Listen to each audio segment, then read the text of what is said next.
Hi friends, இப்போ தேங்காய் பால் எப்படி எடுக்கிறதுன்னு பார்க்கலாம்.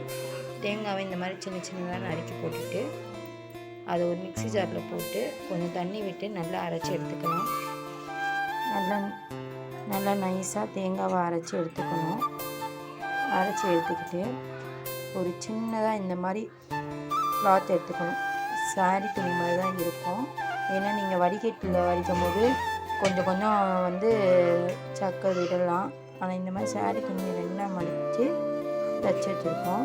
இதில் அதை ஊற்றி எடுத்தோன்னா ஒரு சக்கை கூட வராது. நல்லா நீட்டாக தேங்காய் பால் பியூராக வரும்.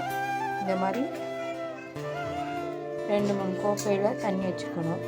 கட்டி பால் எடுக்கிறதுக்கும் தண்ணி பால் தண்ணி பால் எடுக்கிறதுக்கும் இந்த மாதிரி தண்ணி எடுத்து வச்சுக்கணும்.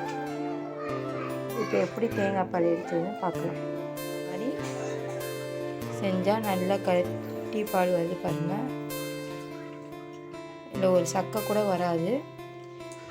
இந்த மாதிரி இன்னொரு கோப்பையில் கொஞ்சம் தண்ணி வச்சு அதில் எடுத்துக்கலாம் 2வது பால்.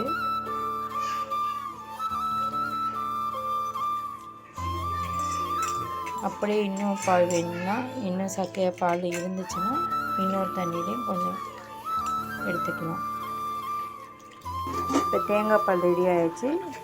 அதில் கொஞ்சோண்டு உப்பு,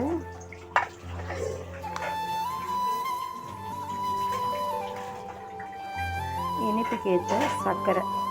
ஏன்னா சுகர் உள்ளவங்க இனிப்பு கம்மியாக சாப்பிடுவாங்க.